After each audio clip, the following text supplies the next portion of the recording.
Nikon NX Studio is a software provided by Nikon to edit RAW files just from Nikon cameras. I actually was kind of curious about this software, so I downloaded it from Nikon's website and tested it, and I'm going to do a full review in this video so you can decide whether it's right for you.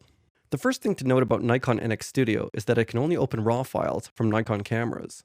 That's much different than Darktable or other programs, and so it will only be a decent solution if you don't shoot with multiple brands. I mostly shoot with Nikon, but I do have a Panasonic G9, so that was a bit of a problem. The interface of the program is simple and easy to use. You've got a file browser on your left and the editing tools on your right. You can do basic adjustments such as exposure and white balance.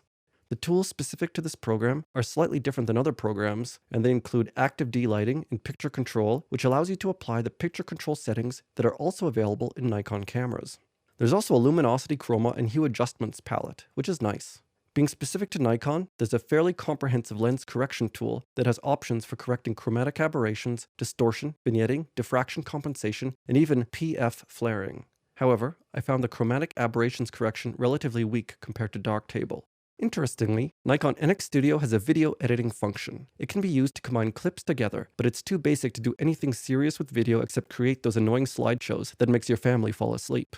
There are two weak points of Nikon NX Studio. The first is the noise reduction function, which was merely average. The other thing is the masking system. NX Studio does have a fairly basic masking system called color control points.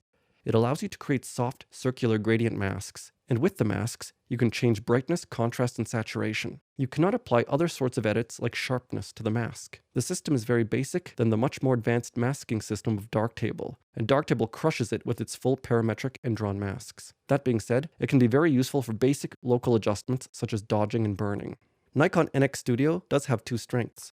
First, it works well within its limitations. For example, it handles overexposure of the tonal range very well, so it's very difficult to create ugly results with it as long as your original RAW file is decent. Basically, NX Studio has sane defaults and you can't really go wrong with it for basic editing. The only exception may be the tone curve implementation, which is kind of wonky. Its second strength is that it's very easy to use.